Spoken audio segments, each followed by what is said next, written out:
A Bíblia, ela é o único livro que o autor vem junto. Então, só que ele é educado.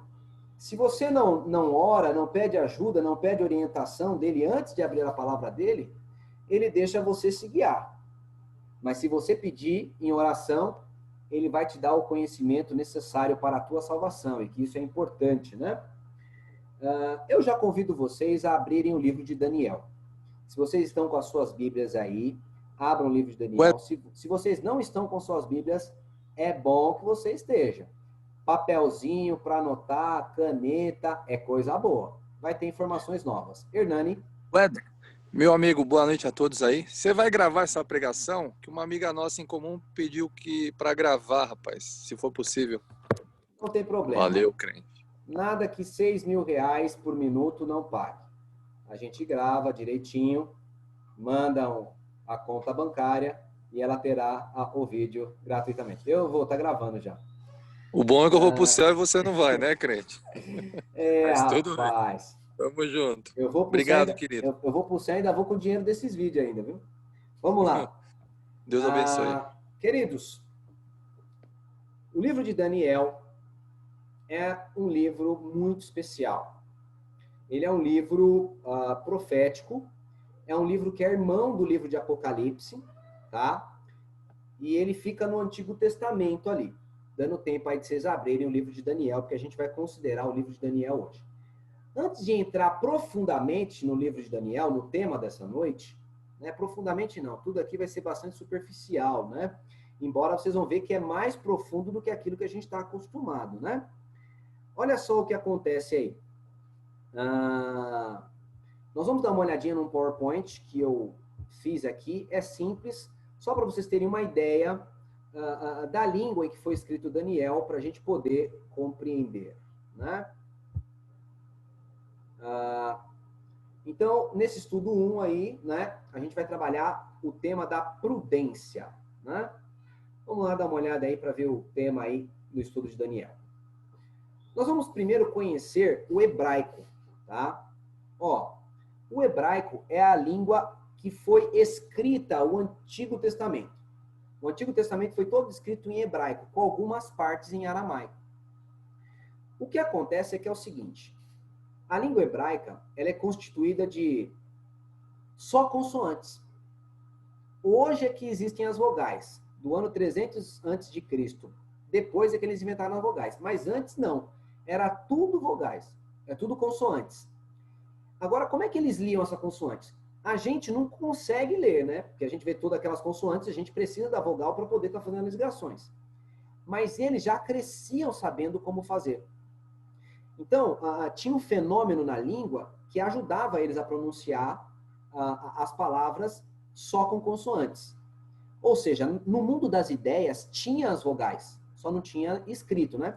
Por exemplo, aqui, ó, dá uma olhada nessa palavra bíceps. Nós temos aqui a consoante P e a consoante S. Você percebe que para você pronunciar bíceps, você consegue pronunciar colocando o som de um I entre o P e o S, né? Um I bem leve. Bíceps. Mesma coisa acontece com observe, tá vendo? Duas consoantes, e aí você consegue pronunciar aí observe.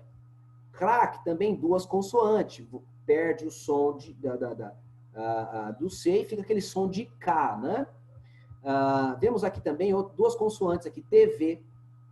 Então, esses fenômenos linguísticos ajudam a gente a pronunciar essas palavras que são constituídas de consoantes, ou essas sílabas que são constituídas de consoantes. Esse fenômeno tinha na língua hebraica inteira. Eles conseguiam pronunciar as vogais que existiam ali, mas não existiam escritas, só existia no mundo das ideias, né? E eles, assim, prosseguiram na sua jornada aí, nessa língua bonita que é o hebraico, tá? O hebraico é essa língua que está aparecendo aí, ó, tá? Elas são esses desenhozinhos quadráticos aí, tudo mais, né? Eu tenho aqui nas mãos aqui a Torá, né? É essa mesma aqui que está aberta, né? Só que essa aqui é inglês hebraico, a minha é português hebraico. E a Bíblia, ela foi escrita também em aramaico. Tem parte em aramaico aí no Antigo Testamento, né?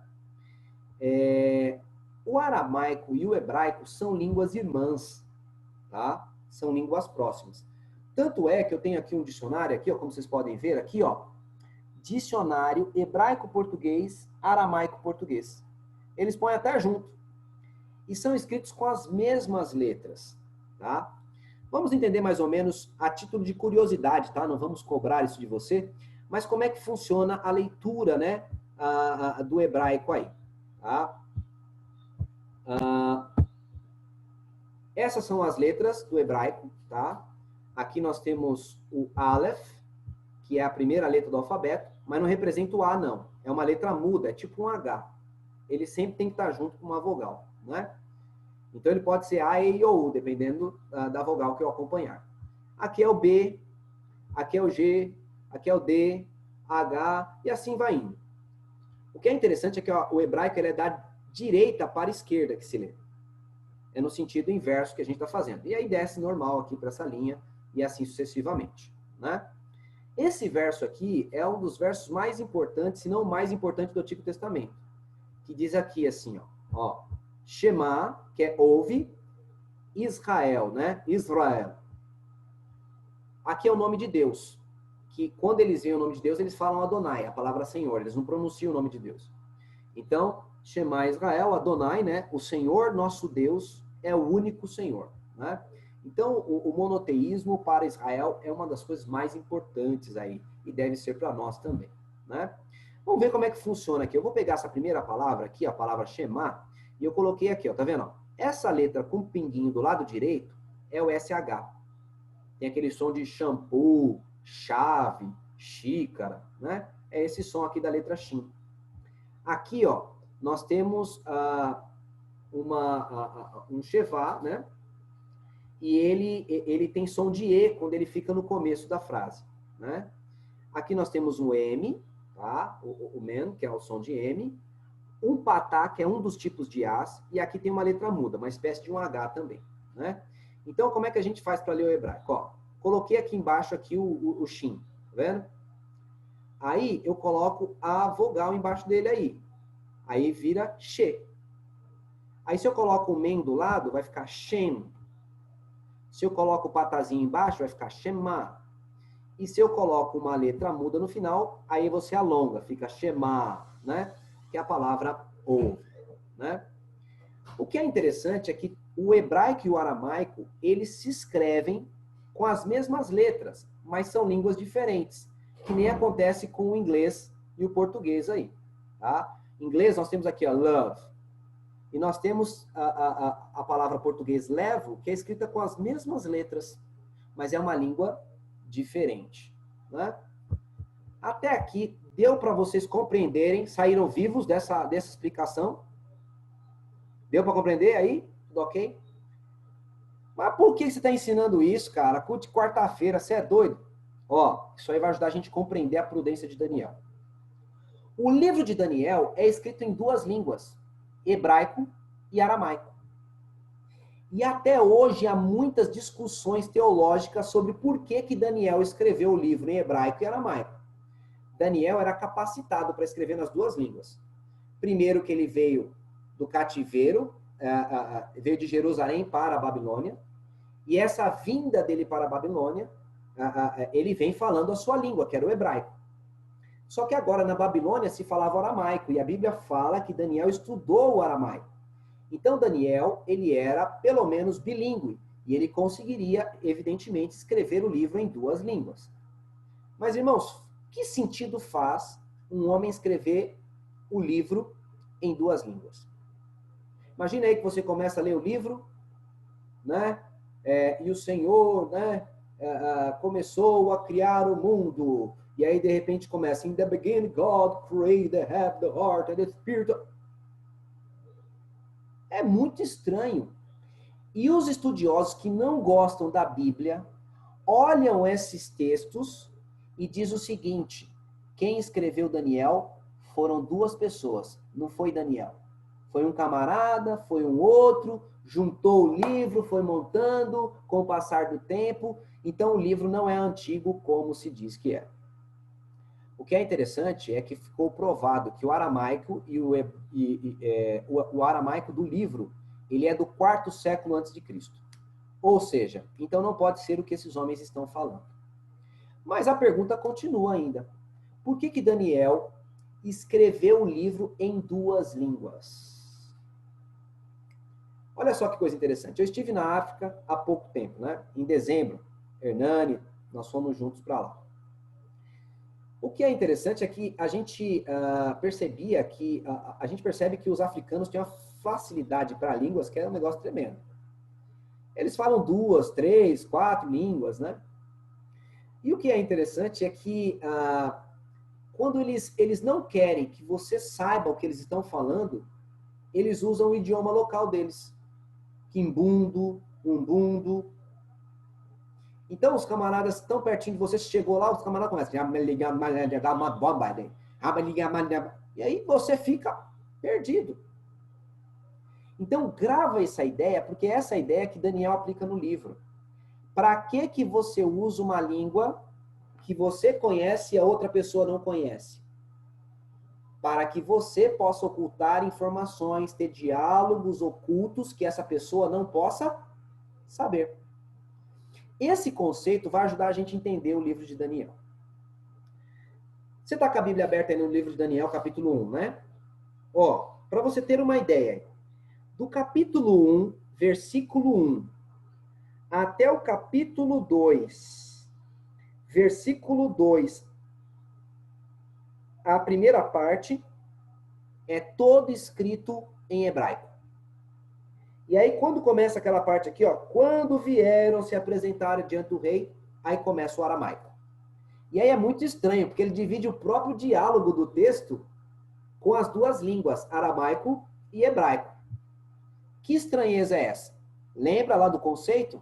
Quando eu quero ocultar algo de alguém, eu utilizo uma língua que a pessoa não vai entender. E assim funciona. Funciona assim na igreja também, não é?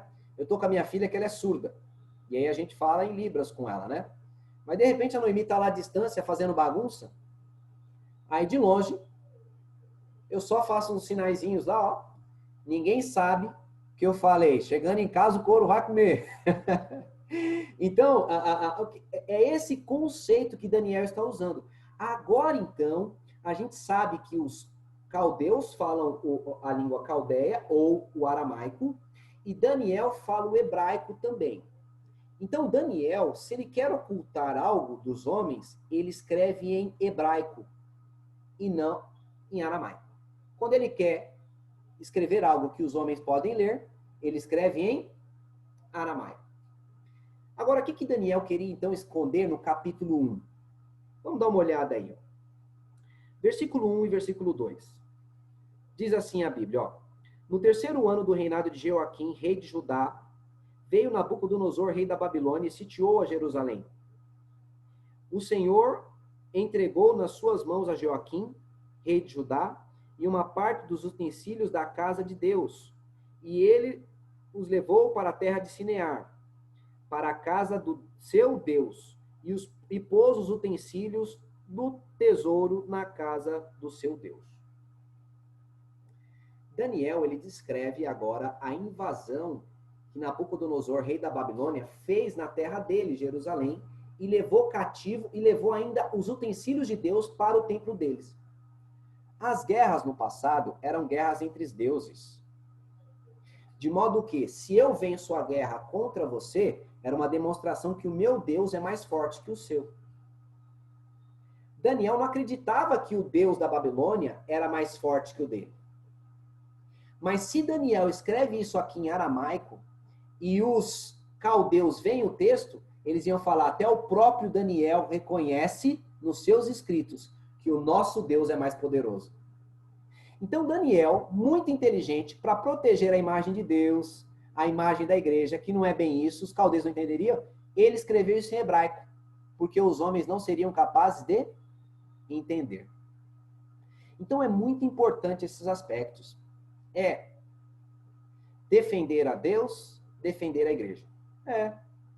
Queridos, muitas vezes vai acontecer erros na igreja, vai ou não vai? Vai.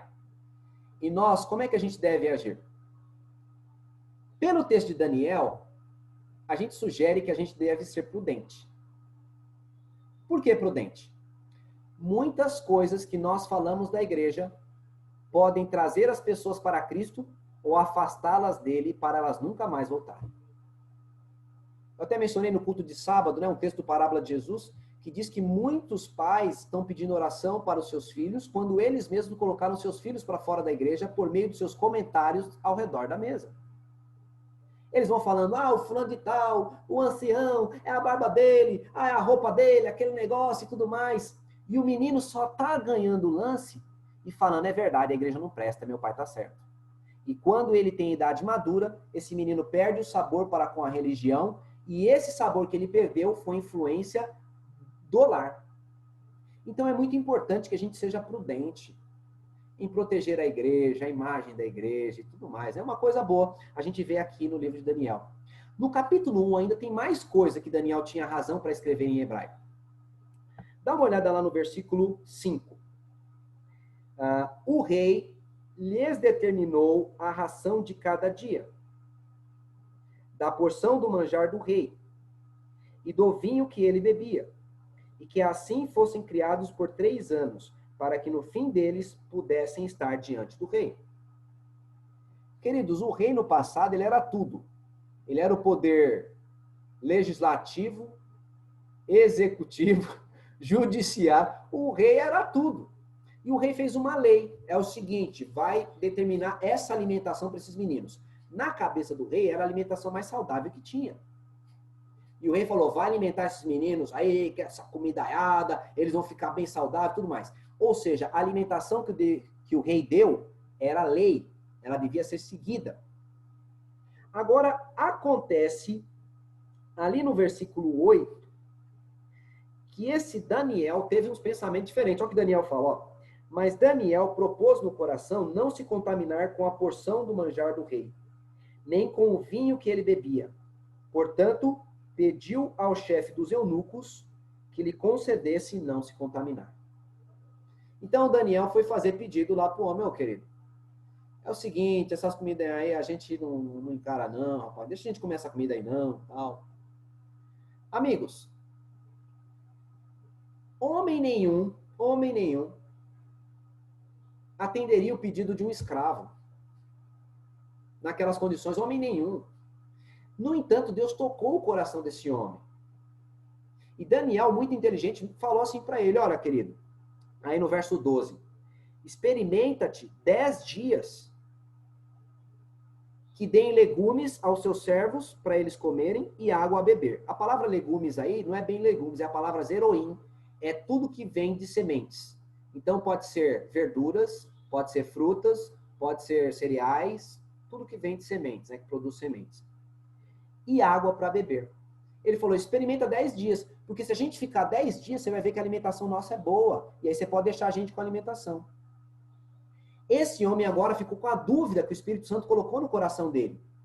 E agora? Como é que ele vai resolver esse problema? Esse homem falou, olha, tá bom. Esse tá bom desse homem significava que ele ia quebrar a lei do rei e favorecer a Daniel e seus amigos. Era um negócio muito sério, né? O que vocês acham que aconteceria com esse homem se o rei ficasse sabendo que ele alterou a alimentação que o rei tinha ordenado dar para os meninos? O que você acha que ia acontecer com esse homem? É isso aí, meu irmão. Ó, o irmão fez um gesto aqui, ó. Isso aqui é morrer em libras. Ó, é isso aí. Ele perderia a cabeça. Então, galera, Daniel não poderia escrever isso jamais em aramaico, porque se ele escreve isso em aramaico, alguém pega o livro lá na Babilônia, lê o livro, cagueta o homem lá, deu uma desgraceira total, o homem perde a cabeça, Daniel também ia virar um pandemônio. Mas Daniel foi prudente mais uma vez. Daniel, ele ocultou, protegendo agora a imagem de alguém que trabalhou a seu favor, né? Queridos, a gente deve ser gratos também, né? Muitas vezes, hoje em dia, as pessoas veem um pecado de um irmão, de um líder, né? Principalmente líderes, pastores, tal, tudo, o cara caiu. E aí cai na internet, meu irmão, e aquele negócio viraliza de um tal modo, vai para um lado, vai para o outro e tal tudo, né? Daniel não agiria desse jeito. Daniel agiria diferente. Ele tomaria prudência e protegeria também a imagem daquela pessoa que trabalhou por ele. Foi por isso também que Daniel escreveu esse capítulo em hebraico e não aramaico. Tem mais coisa? Tem mais coisas. Você lendo aqui, você vai ver que no versículo 15 em diante, eles apareceram perante o rei e os seus semblantes eram mais bonitos, mais fortes. É lógico que só a alimentação não resolve, tá ok? A alimentação, ela deve estar associada a exercícios físicos, a dormir no horário correto, a beber a quantidade de água certa, tal, né? É um conjunto de coisas. Não adianta só você comer mato e achar que você é o crente superior supimpa, parecido com os anjos do céu, que não funciona. Você tem que fazer exercício físico. A minha esposa comprou um negócio de ficar pulando aí e começou a fazer exercício físico aqui já há alguns dias aqui, né? E eu tive que tomar vergonha na minha cara e começar a fazer exercício físico e fui fazer. Eita, pensa aí nas dores no corpo, né? O cara só trabalha sentado agora nessa pandemia, 4 meses sentado aqui, 5 meses sentado dando aula, e agora tive que fazer. Mas tem que fazer exercício físico também, para que você possa ter saúde. Evitar doenças não é só comer bem, é comer, pensar e viver corretamente. Isso vai gerar saúde para você. Tá? Tem aí uns textos, quem sabe a gente pode mencionar algumas coisas disso aí, nesse estudo aí, né? Mas isso não é o assunto do momento, não quero falar nada sobre refeição, mas é importante aí que a gente cuide de nossa saúde para a gente prolongar mais, evitar doenças aí, que doenças são terríveis, né? Arrebenta com a gente. Acontece que ele chegou lá e esses meninos, eles se tornaram mais inteligentes também, que a mente dele era mais fluida. E isso a alimentação ajudava também, mas esses meninos também eram dedicados no estudo. Acontece que no verso 18 diz que o rei, ele fez um concurso público ali, 18 e em diante. E do verso 18 até o 20 mostra que fez um concurso público na Babilônia. Esse concurso público ia testar o conhecimento de todos os jovens que foram levados cativos de vários impérios para a Babilônia. E diz a Bíblia no verso 20 que em toda matéria de sabedoria e inteligência sobre o que o rei lhe fez perguntas, achou-os 10 vezes mais inteligentes do que todos os magos e encantadores que haviam no reino da Babilônia. Daniel e seus amigos, então, eram mais inteligentes que todos os encapetados da Babilônia. Amigos, você acha que ficaria bem para um caldeu, mago, ler esse texto? Que Daniel era superior em inteligência a eles? Ficaria bem, sim ou não? Não ficaria bem. Então Daniel escreve em hebraico, porque eles não podem ler isso aqui. Daniel, ele vai ocultando aquilo que pode gerar um problema. E isso aqui é simplesmente fantástico. A última parte que ele está escrevendo em hebraico aqui, é no capítulo 2, versículo 1, e a primeira parte do versículo 2. No segundo ano do reinado de Nabucodonosor, teve um sonho, seu espírito se perturbou, e passou-se-lhe o sonho. Então o rei mandou chamar magos, encantadores, feiticeiros, astrólogos, para que declarassem qual era o sonho que o rei tinha tido. Tudo isso foi escrito em hebraico. Agora ele começa a escrever em aramaico. Quando vieram se apresentar perante o rei, Daniel vai contar agora no capítulo 2 que a religião dessas pessoas não valia de nada, que eles assinaram atestado de incompetência porque eles não conseguiram traduzir o sonho do rei e dizer qual era o sonho do rei. Então Daniel escreve isso em aramaico, mas quando ele vai mencionar o nome dos homens que o rei que foram envergonhados, ele não menciona os magos, não menciona os encantadores, não menciona os feiticeiros, não menciona, ele só menciona os astrólogos, só. Ele omite os outros, que Daniel está fazendo agora? Está protegendo a imagem agora de adversários até. Pessoas que não gostavam dele.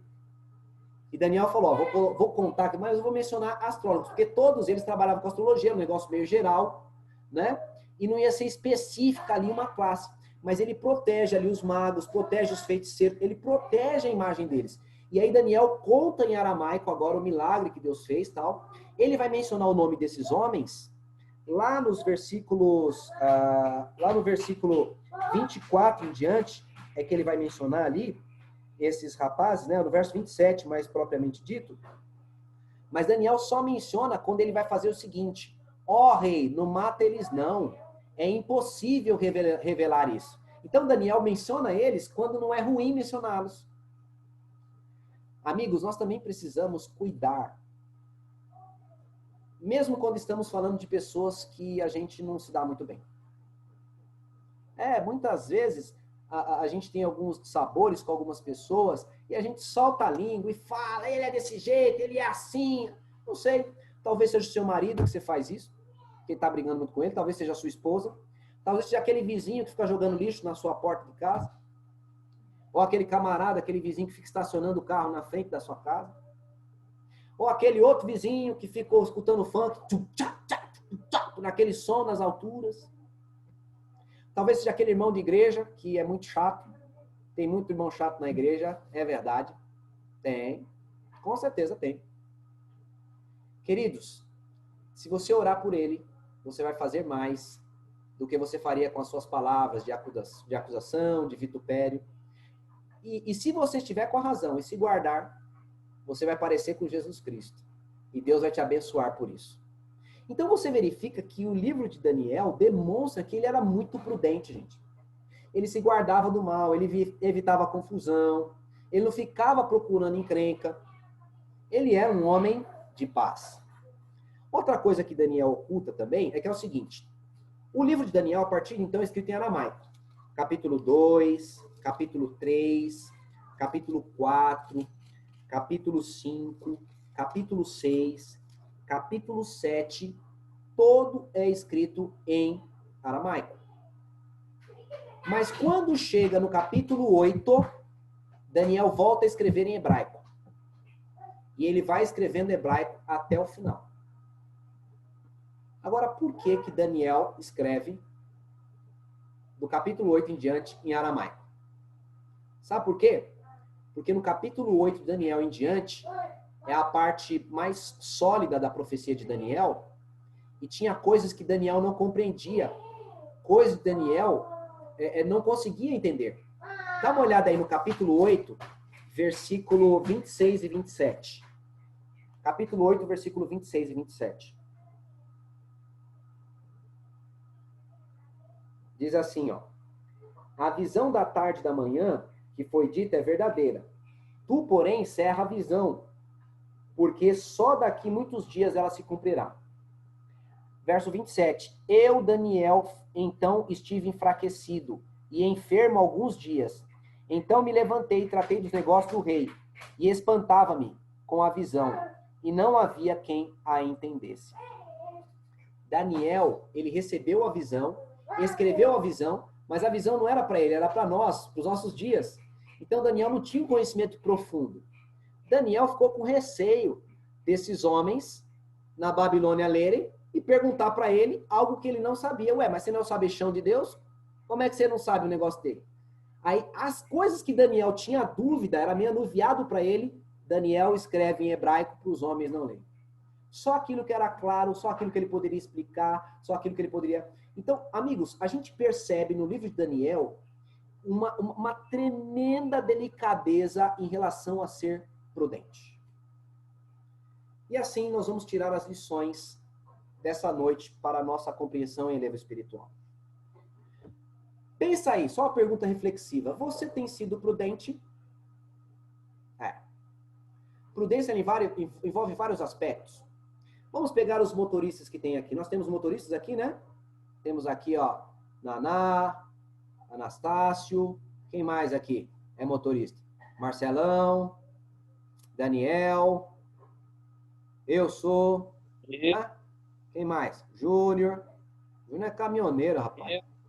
Olha aí, o Levi. Ok. Amigos, existe maneira imprudente de se dirigir? Existe ou não? Existe. Quando o crente entra no carro, não põe o cinto de segurança nele, nas crianças. Quando o crente ultrapassa o limite de velocidade daquela estrada. Quando o crente decide acelerar um pouco, passar no farol vermelho. Queridos, então, a gente precisa pensar. E como a gente vê na vida de Daniel, né, um servo aí exemplar, um servo de Deus exemplar, nós precisamos aprender a prudência em todos os momentos. Muitos acidentes e mortes ocorreram por conta da imprudência ao se dirigir. Mas a prudência vai além. A prudência pode ir também no sentido de escolher alguém para estar conosco. Sim ou não? Tem que ser prudente. Muitas vezes a gente só vai pela visão, né? Quanto mais bonita, melhor. Quanto mais bonito, melhor. Ah, aquele gatinho. Olha ali, parece He-Man. É esse que eu vou atrás. Olha aquela gatinha ali, ó. Parece a Gisele Bündchen. Amigos, para fazer escolhas também para casar, é muito importante ser prudente. Embora a beleza não precise ficar de fora, o primeiro escopo deve ser o espiritual. Prudência. Você deve ser prudente. Você vai passar os restos dos seus dias com essa mulher ou com esse homem. Vai escolher o encapetado só porque ele é bonito? Depois é você que sofre. Queridos, a prudência também deve ser vivida dentro do casamento. Sim ou não? Tem dias que os homens estão brabinhos? Sim ou não? Tem, rapaz. Oxe. Olha, tem dia. Eu, pelo menos, já fiquei brabinho muitas vezes. Nesse aspecto, é necessário muita prudência do lado da mulher. Porque se ela entrar no raio de ação dos capirotos que está ali na cabeça do homem, vai dar problema no casamento. Então a gente precisa ser prudente, saber olhar o ambiente e se haver com delicadeza, né? Tem um pastor aí chamado Cláudio Duarte, que ele fala muito sobre casamento, né? Ele fala que quando a mulher dele está na TPM, por exemplo, ele fala que a Bíblia diz, fugir da aparência do mal. E ele deixa a mulher dele quieta. Ele sai de perto, deixa ela quieta lá. É o jeito dele lidar. Então, isso aí a gente tem que ser prudente, gente. Pensar nas coisas antes de acontecer. Muitos problemas no casamento teriam sido evitados se nós tivéssemos controlado o nosso temperamento e tivesse sido prudente. Alguém quis falar alguma coisa aí? Não, você falou aí. Eu falei, no meu caso, quando o negócio está pegando fogo aqui, a mulher está temendo demais uma coisa, o que eu faço? Eu pego um copo de água, encho a boca, fico sentado, aí ela fica. Blá, blá, blá, blá, blá, blá, blá. Quando eu vejo que ela se calmou, eu vou ali na pia, só estou lá fora. Aí eu depois vou conversar com ela sobre o assunto. Aí tá tudo calmo, aí se resolve. É verdade. Agora, amigo... Mas é difícil, é difícil. Mas é necessária a prudência. É assim, ó, Professor, ou você escolhe o caminho difícil, ou você se lasca. Fala, João Everton. Ou é Margarida. bem assim na sala, é bem assim na sala quando acontece, né? Tipo, a Catarina é gente honesta, é responsável, durona, né? Só que o Leandro, ele não entende muito dessas coisas de TPM. Aí ele fica perturbando a garota. Eu falei, quando a garota tá assim, Leandro, deixa ela quieta, porque às vezes ela pode, olha, te dar um tapa bem forte na tua cara. É verdade, tem que cuidar desse aspecto. Amigos, isso é muito importante. E quando a mulher também está atravessada das ideias, né? Falei do homem, mas quando a mulher está atravessada das ideias? O cara precisa ter sabedoria. Precisa ter sabedoria. Nesse momento, você precisa desviar, beleza? Tchauzinho de longe, para saber se está livre o perigo, entendeu? Se a barra está livre. Se não houver rosnação nenhuma, meu filho, aí você já poder chegar, né? Tal. Então, nós precisamos de prudência em todo momento. Você precisa de prudência no trabalho, sim ou não? Quanta gente que está dentro do seu trabalho quer passar a perna em você. Eu tenho um amigo que ele é contador, uma contabilidade tremenda ali até hoje ele tem ali na Vila Matilde, contabilidade linda dele. Os funcionários dele passaram a perna nele, rapaz, mas roubaram vários clientes, coisa do tipo, e há anos já estavam roubando um monte de dinheiro dele. Então, entende, nós precisamos ser prudentes. prudentes o patrão quando contrata, prudente o funcionário para lidar com o patrão. Tá vendo que o patrão tá meio nervoso, coisa do tipo? Amigão, vai fazer seu trabalho, se guarda, fique em oração. Nós precisamos de prudência. Amigos, de todos os campos que se precisa de prudência, eu sugiro que vocês a tenham dentro de casa. É estranho, né? Que muitas vezes a gente guarda o nosso pior para as pessoas de casa. Vamos dar um exemplo aqui. Você, de repente, está num grupo ali na escola sabatina, ali na igreja. E você foi acometido de uma crise de flatulência. E agora, se você soltar um espalha-roda ali, vai ficar meio chato, né? Aquele negócio no cantinho, tá todo mundo ali. Aí que o cidadão faz? Ele dá uma travadinha, né? Uma cruzadinha na perna e segura. Solta não. Por quê? Mas quando ele tá em casa, na frente da mulher, aí não tá nem aí. A gente é especialista em guardar o nosso pior pro pessoal dentro de casa. O patrão grita com o camarada. Mas que eu sou lá, rapaz. E aí o rapaz fica, ó, com aquela cara de paisagem. Sim, senhor. Não, senhor. Um domínio próprio. Que você vê e fala, olha, está cheio de Espírito Santo isso aí. Aí ele chega em casa. A mulher não falou nem 10% do decibéis que o patrão dele usou. Aí o cara já sai da linha. Que é? Tá falando do quê? Bababá, aquele negócio. Ô, querido. A gente guarda o que é pior para dentro de casa. Se vestir. Vamos pensar em se vestir. Como é que a gente se veste dentro de casa? Bonitão e bonitona? O Espírito de Profecia diz que era para vestir bonitão e bonitona. Sabe por quê? Porque quem mais merece nossa beleza e encanto são os de casa. Mas o que a gente faz? A mulher põe aquela camisa Eu Amo Maluf, né? Um lencinho amarrado na cabeça, coisa linda, super, hiper, supimpa. O marido, aquele short do Flamengo rasgado, sem camisa, a pancinha já não é mais a mesma, né? Os intestinos tá tudo inflamado, o negocinho tá mais para frente, meio caidinho. E tá desse jeito, parecendo um trambolho dentro de casa. Amigos, a gente delega o pior para dentro de casa. Vai vendo aí, vai estudando isso, você vai verificar que a gente precisa repensar os nossos comportamentos, né? Pessoa lá fora, a gente respeita, trata, né? Pessoa de casa, nem aí. Às vezes a casa tá uma bagunça, ninguém liga. Ah, mas vai vir o pastor. Aí eu vou lá, arrumo. Até a casinha do cachorro eu arrumo. Então, a gente precisa valorizar quem vive conosco. Aquelas pessoas que quando nós estivermos doentes, aquelas que vão ficar do nosso lado. Essas pessoas merecem o nosso melhor. Nossa maior doçura, nosso melhor caminho. E isso é prudência. Isso é prudência do céu. Agora, queridos, muitas vezes a gente utiliza palavras dentro de casa que até o Satanás fica espantado. Já falou alguma forma imprudente em casa? Com a mãe, com o pai, com a esposa, com o esposo, com os filhos, com as filhas. Já falou imprudentemente? Amigos, Cristo diz que aquele que ofende o seu irmão é assassino. Sabe por quê?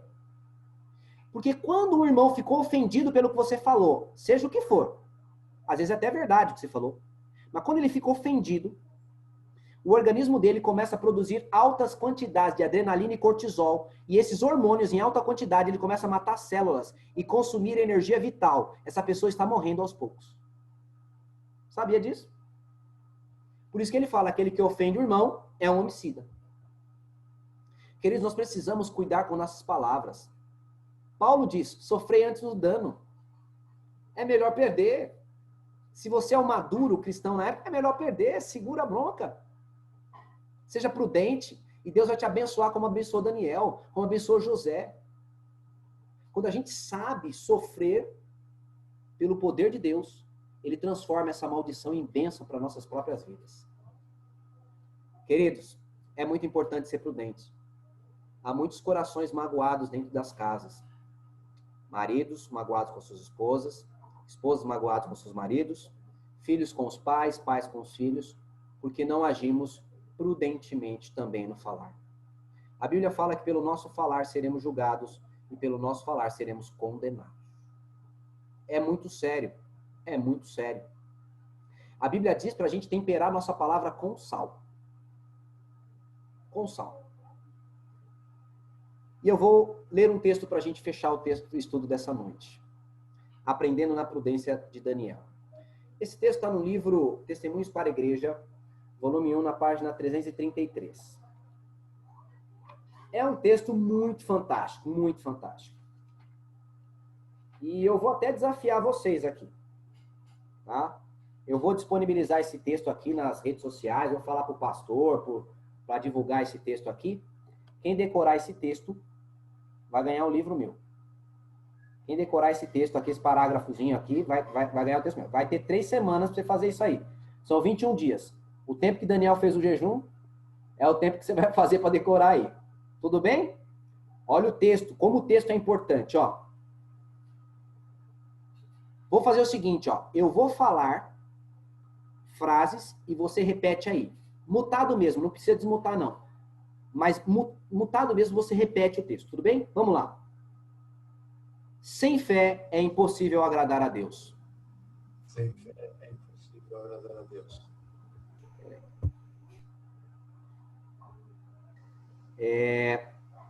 Podemos ter a salvação de Deus em nossa família. Podemos ter a salvação de Deus em nossa família. Isso, ó.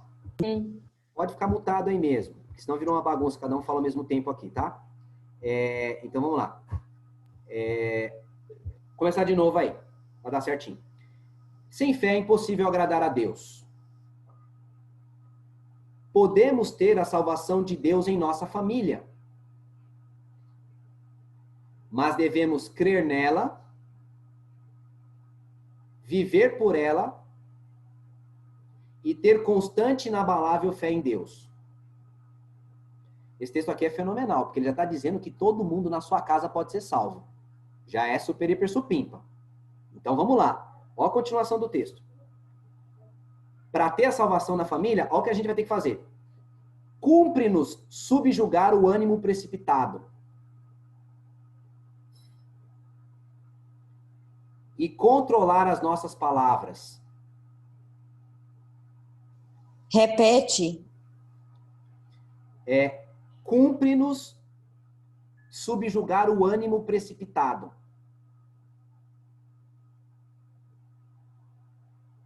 E controlar as nossas palavras. Nisto alcançaremos grandes vitórias. A menos que dominemos nossas palavras e temperamento. Aí não dá não, tá muito rápido. Ah, tá, perdoe. Vamos lá, vai devagar. A menos que dominemos nossas palavras e temperamento, seremos escravos de Satanás.